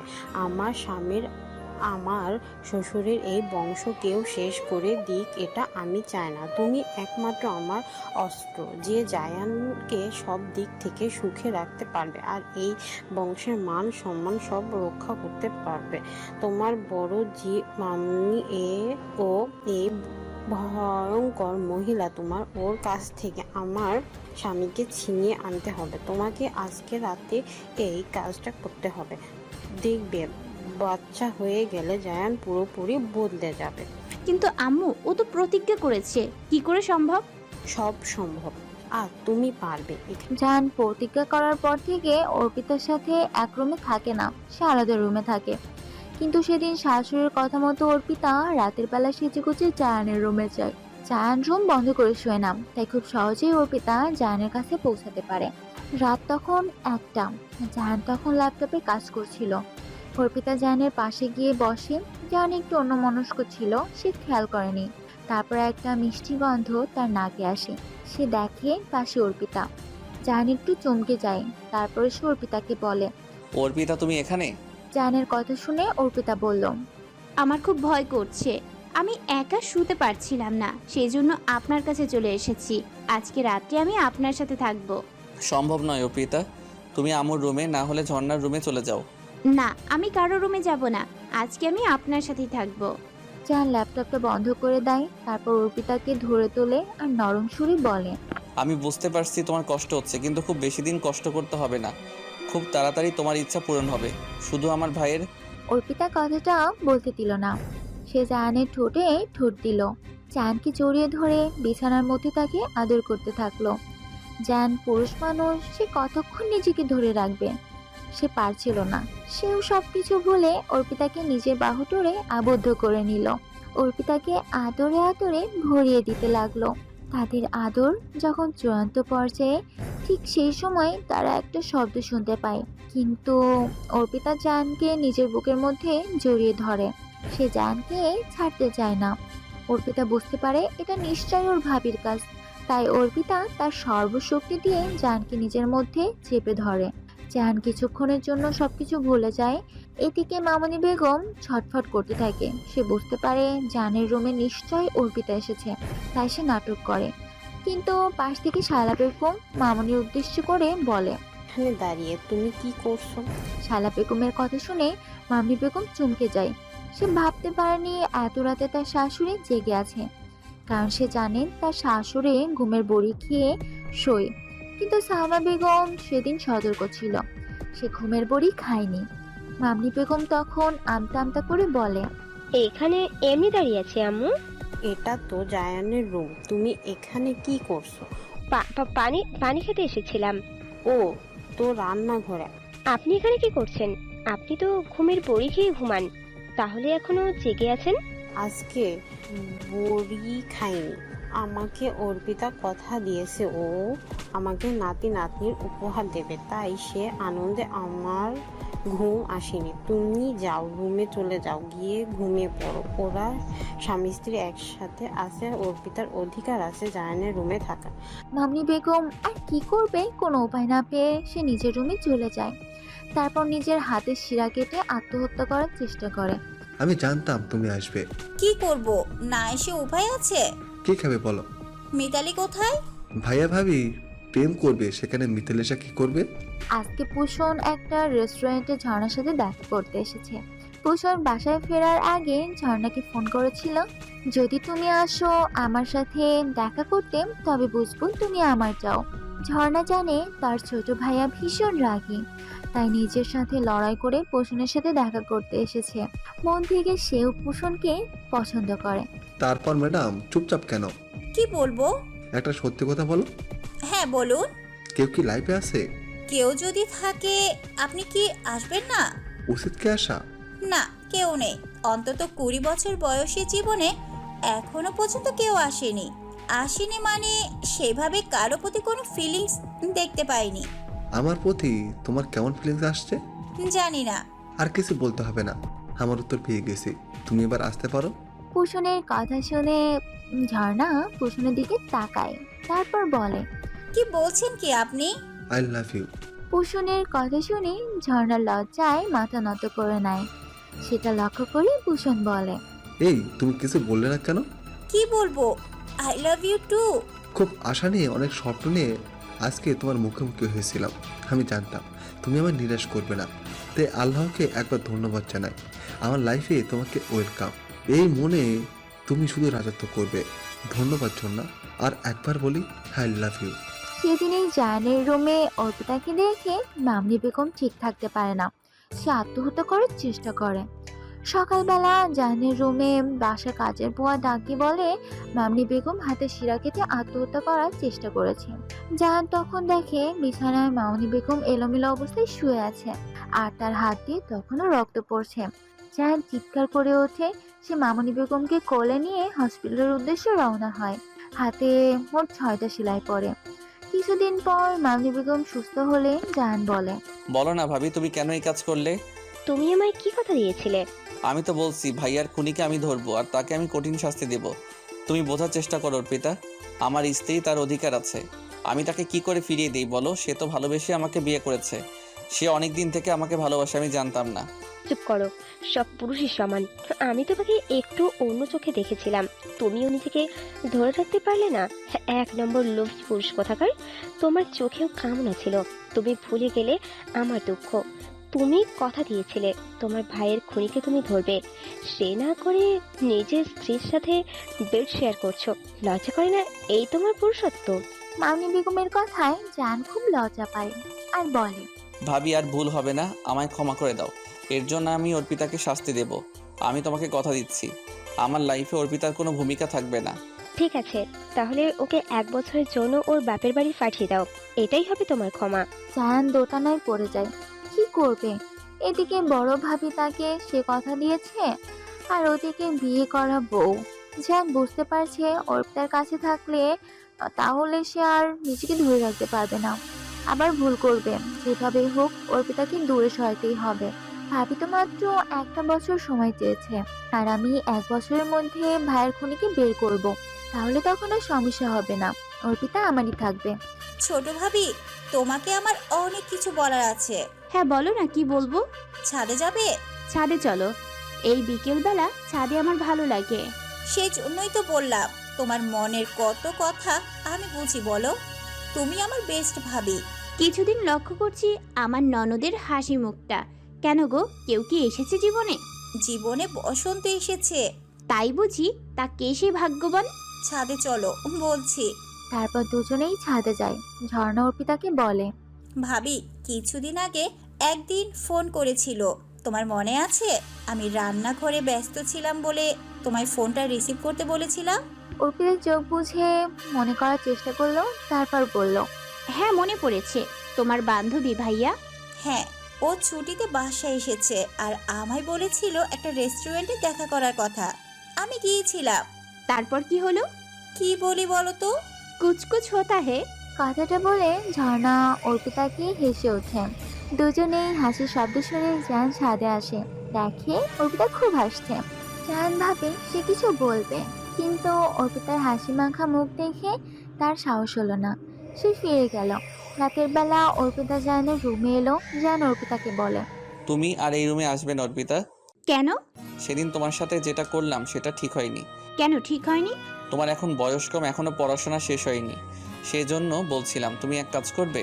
তুমি এখন তোমার আব্বুর কাছে ফিরে যাও, ওখান থেকে তোমার পড়াশোনা কমপ্লিট করো, তারপর আমি তোমাকে ফিরিয়ে নিয়ে আসবো। কিছুদিনের ব্যাপার তো, দেখতে দেখতে কেটে যাবে। জায়ানের কথা শুনে অর্পিতার মনটা খারাপ হয়ে যায়। সে বলে, আমি আপনাকে ছাড়া থাকতে পারবো না। আমি বুঝতে পারছি, আমার তো কষ্ট হচ্ছে, কিন্তু তোমার পড়াশোনার জন্য এইটুকু কষ্ট তো করতেই হবে। তাছাড়া তোমার এখন সবে 18 বছর বয়স, আর কিছুদিন, এতদিন তো কাটিয়ে দিলে পারবে না বলো? আমার জন্য একটুখানি কষ্ট করো না। জায়ানের কথা শুনে অর্পিতা চোখ দিয়ে কয়েক ফোঁটা পানি বেরিয়ে পড়ে। জায়ানকে বুঝতে না দিয়ে অর্পিতা বলে, আপনি যা বলছেন তাই হবে। আপনি আমায় ফোন করবেন কিন্তু। করব, আমি তোমার খরচ পাঠিয়ে দিব, তোমাকে চিন্তা করতে হবে না। আমি কালকেই তোমাকে তোমার আব্বুর বাসায় দিয়ে আসবো। তার পরের দিন অর্পিতা তার শাশুড়ির সাথে দেখা করে আর বলে, আম্মু, আমি এখন আসছি। আসছি মানে? কোথায় যাচ্ছ তুমি? বাপের বাড়ি। বাপের বাড়ি? কিন্তু কেন? আপনার ছেলে বলছিল আমার পড়াশোনা কমপ্লিট হয়নি, সেই জন্য আমি যেন আমার আব্বুর বাসায় থেকে পড়াশোনা তো কমপ্লিট করি। ও বোকা মেয়ে, এইভাবে সব কিছু অন্যের হাতে ছেড়ে দিয়ে চলে যাবি? কি ছেড়ে দিয়েছি আম্মু আমি? কিছু নয়, বড্ড সরল তুই। তবে শুনেছি যে সরল হয় আল্লাহ সব সময় তার সাথে থাকে। তার আমার বিশ্বাস তোর কোনো ক্ষতি হবে না, আল্লাহ তোকে রক্ষা করবে। তুই যা, তোর আব্বুর বাসায় কিছুদিন থেকে আয়। জায়ান অর্পিতাকে নিজের আব্বুর বাসায় দিয়ে আসে আর মনসুর আলী উদ্দেশ্য করে বলে, আব্বু, আমি রেখে যাচ্ছি, ও পড়াশোনার সুবিধার জন্য। ওকে আপনি দেখবেন, জানবেন, ও আমার আমানত। ওকে আপনার জিম্মায় রেখে গেলাম। যদি কখনো কোনো সমস্যা হয় আমাকে জানাবেন। আমি রোজ ফোন করব। তুমি কি বলছো অর্পিতা? আমার জিন্দেগি, ওর কোনো ক্ষতি হোক সেটা আমি কখনোই করব না। ওর পড়াশোনার সুবিধার জন্য ও যদি এখানে থাকে আমার কোনো সমস্যা নেই, তবে পড়াশোনা শেষ হলে ওকে ফিরিয়ে নিয়ে যাবে। বুঝতেই তো পারছো, বিয়ে হওয়ার মেয়ে শ্বশুর বাড়ি ছেড়ে বাপের বাড়ি থাকলে সমাজে একটা কথা হতেই পারে। আপনি নিশ্চিন্তে থাকতে পারেন। এদিকে মামনি বেগম ভাবলো সে জিতে গেছে। পুনরায় এসে জায়ানকে দিয়ে নানা রকম জঘন্য কাজ করাতে লাগলো। এদিকে পোষণ পরিবারে এসে জায়ানদের বাসায় ঝর্ণার জন্য বিয়ের প্রস্তাব নিয়ে পোষণের কথাবার্তা সালমা বেগমের খুব ভালো লাগে। কিন্তু এই বিয়েতে মামনি বেগমের মত থাকে না, কারণ পোষণের পুলিশের চাকরি করে। এটা আপত্তি করে মামনি বেগম। পোষণ চলে গেল মামনি বেগমের সাথে সালমা বেগমের ঝগড়া বাঁধে। সালমা বেগম বলে, আমার মেয়ে, আমি ওর বিয়ে দেব, এতে তোমার আপত্তি করার কি আছে? ও পুলিশের চাকরি করে, ওইসব ছেলেকে মেয়ে না দেওয়াই ভালো। পুলিশের চাকরি তো ভালো চাকরি, মানুষকে নিরাপত্তা দিচ্ছে সরকার, সেজন্যই তো এই মাইনে দিচ্ছে, এইসব ছেলেদের রেখে দিয়েছে। এসব রিস্কের ব্যাপার, যদি কোনো বিপদ হয় তখন ঝর্ণার জীবনে অন্ধকার নেমে আসবে, তখন আপনি সামলাতে পারবেন তো? তোমার মনে তো শুধু পাপ চিন্তা, এজন্য তুমি এইসব কথা বলছো। আমি তো কিছুই খারাপ দেখতে পাচ্ছি না। আমার মতো আছে, ঝর্ণার মতো আছে, কিন্তু জায়ানের সাথে কথা বলবো, তুমি এই ব্যাপারে কিছু বলবে না। মামনি বেগম আপত্তি করার কারণ আছে। পোষণ পুলিশের লোক, যদি তাদের গোপন সব কথা জেনে যায় সেজন্য আপত্তি করেছে। মামনি বেগম জায়ানের কাছে গিয়ে বলে, জায়ান, তুমি এই বিয়েটা আটকাবে। তুমি যে একজন মাফিয়া সেটা তাহলে ওরা জেনে যাবে, এতে তোমার কাজের সমস্যা হবে, পরিবারে অশান্তির সৃষ্টি হবে, ঝর্ণার উপর হয়তো অত্যাচার করবে, ঝর্ণাকে কথা শোনাবে। ঠিক আছে ভাবি, আমি ঝর্ণার সাথে কথা বলবো আর আম্মুর সাথে বলবো। জায়ান তার আম্মুর রুমে যায়। আম্মুকে বলে, আম্মু, আমি ঝর্ণার বিয়ে ওখানে দেব না। কিন্তু কেন? এই মহিলার নিশ্চিত কিছু বলছে। তুই সব কিছুতে ভাবিকে টেনে নিয়ে আসো কেন? এখানে ভাবির কোনো দোষ নেই। আরে তুই চোখের পটি পরে আসিস, তুই বুঝতে পারছিস না এই মহিলা কত বড় সর্বনাশ করেছে। তুই রাজি থাকিস নাই থাকিস, ঝর্ণা যখন মতো আছে এই বিয়েতে আমার কোনো আপত্তি নেই। এই ছেলের সাথে আমি বিয়ে দেব, তোর যা করার আছে করে নে। জায়ান কিছু বলে না। সে আম্মুর রুম থেকে বেরিয়ে যায়। কিছুদিন ধরে অর্পিতার শরীরটা ভালো নেই, খুব বমি করছে। সেটা খেয়াল করে সায়না বেগম। কি হয়েছে কি? এত বমি করছিস কেন? বুঝতে পারছি না আম্মু, খুব মাথা ঘুরছে, আমি দাঁড়াতে পারছি না। ঠিক আছে, কালকে একবার ডাক্তারের কাছে নিয়ে যাব। আজকে জামাইকে ফোন করবি। রাতের বেলা জায়ানকে ফোন করে। জায়ানের মনটা এমনিতে ভালো ছিল না। আজকে আম্মুর প্রতি রাগ হলো। তার আম্মু তার কথা শুনছে না, তাই অর্পিতার সাথে কথা বলতে আর ইচ্ছা করছে না। জায়ান ফোনটা রিসিভ করে বলে, কি হয়েছে? ফোন করছো কেন? কিছু বলবে? আমার শরীরটা ভালো নেই কদিন ধরে, খুব বমি হচ্ছে, আমার মাথা ঘুরছে। কালকে ভাবছি ডাক্তারের কাছে যাব আম্মু, আপনাকে জানাতে বললো তাই ফোন করেছি। ঠিক আছে, যাবে। আমি তো টাকা দিয়ে এসেছি। টাকার জন্য বলিনি, আমি এমনি ফোন করেছি। ঠিক আছে, এখন রাখছি, আমার কাজ আছে। কথাটা বলে জায়ান ফোনটা কেটে দেয়। অর্পিতা মন খারাপ হয়ে যায়। তারপর দিন অর্পিতা ডাক্তারের কাছে গেল। ডাক্তার প্রেগন্যান্সি টেস্ট করাতে বলে। অর্পিতা কথাটা শুনে চমকে যায়, কিছু বুঝতে পারে না। তারপর ডাক্তার সাহেব ব্যবস্থা করে দেয়। প্রেগন্যান্সি রিপোর্টে পজিটিভ রিপোর্ট আসে। হঠাৎ অর্পিতা মা হতে চলেছে। কথাটা শুনে অর্পিতা আনন্দ ধরে রাখতে পারে না। সে আম্মুকে বলে, আম্মু, আমি ভাবছি এখান থেকে শ্বশুরবাড়ি চলে যাব, আমি আর তোমাদের বাসায় ফিরে যাব না। অর্পিতার মুখ থেকে কথাটা শুনে তার মা হাসে আর বলে, সেটা ঠিক আছে, কিন্তু তুই এখন অসুস্থ, তোর শাশুড়ি বয়স্ক মানুষ, জামাই কাজে ব্যস্ত, তোকে কে দেখবে? ওইসব নিয়ে তোমায় চিন্তা করতে হবে না, আমি কালকে সকালবেলা বাসায় ফিরে যাব। অর্পিতা বুঝতে পারছে জায়ানের থেকে দূরে থাকা তার পক্ষে সম্ভব নয়। এই বাচ্চাকে তার আব্বুর কাছে রাখতেই হবে। তাই তার পরের দিন তার ভাই রাজুকে নিয়ে সে শ্বশুর বাড়ি ফিরে যায়। অর্পিতাকে দেখে মামনি বেগম বলে, কি ব্যাপার, তোমার তো এখানে থাকার কথা নয়, তুমি ফিরে এলে কেন? বাড়ি, এটা আমার শ্বশুর বাড়ি, আমি এখানে থাকবো না তো কে থাকবে? আমি বাপের বাড়িতে গিয়ে পড়ে থাকবো? ওরে বাপরে, বাসায় গিয়ে তাহলে ভালোই কথা শিখেছো। অর্পিতা কিছু না বলে শাশুড়ির রুমে চলে যায় আর শাশুড়িকে জড়িয়ে ধরে বলে, কেমন আছেন আম্মু? ভালো নেই। কেন ভালো নেই? কি করে ভালো থাকবে? ওই মহিলা আমাদের ভালো থাকতে দেবে? আমার ছেলের মাথাটাকে চিবিয়ে খাচ্ছে, আর তুই স্ত্রী হয়ে তোমার স্বামীকে ফিরিয়ে আনতে তা না করে তুমি তাকে এড়িয়ে দিচ্ছ। তোমাকে আমি কত বোঝালাম, তুমি আমার কথা শুনছো না। আবার ঝর্ণার বিয়ে ঠিক হয়েছে, সেই ছেলেকে মামুনির পছন্দ নয়। ছেলেটা পুলিশের চাকরি করে বলে ওর আপত্তি জানায়। এই পর্যন্ত বিয়েতে আপত্তি করেছে। তুমি বলো এরপর আমি কি করে ভালো থাকবো? এরপর আরো ভালো থাকবেন। আমার সাথে মজা করছো? আপনার সাথে কি আমার মজার সম্পর্ক যে মজা করব? তাহলে কেন এরকম হেয়ালি করে কথা বলছো? আমার কাছে একটা মোক্ষম অস্ত্র আছে, সেই জন্য করছি। মুখ্যম অস্ত্র? সেটা আবার কি? অর্পিতা তখন সালমা বেগমের গলা জড়িয়ে ধরে তার কানে কানে বলল, আপনি দাদি হতে চলেছেন, সেই জন্য তো ফিরে এলাম। এত খুশির খবর সবার আগে আপনাকে দিলাম। আপনি খুশি হননি আম্মু? অর্পিতার কথা শুনে সালমা বেগম কিছুক্ষণ চুপ করে বসে রইল। তারপরে চিৎকার করে কান্না শুরু করে দিল। সালমা বেগমের কান্না শুনে বাসার সকলে সেখানে ছুটে এলো, এমনকি জাহান পর্যন্ত সেখানে এলো। সালমা বেগম তার মৃত স্বামীর উদ্দেশ্যে হারিয়ে যাওয়া ছেলের উদ্দেশ্যে অনেক কথা বলল। আম্মুর পাগলামি দেখে জাহান বলল, কি হলো কি আম্মু, তোমার এরকম পাগলামি করছো কেন?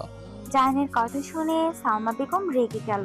ছেলেকে বলল, আজকে এত খুশির দিন আর তুই বলছিস আমি পাগলামি করছি?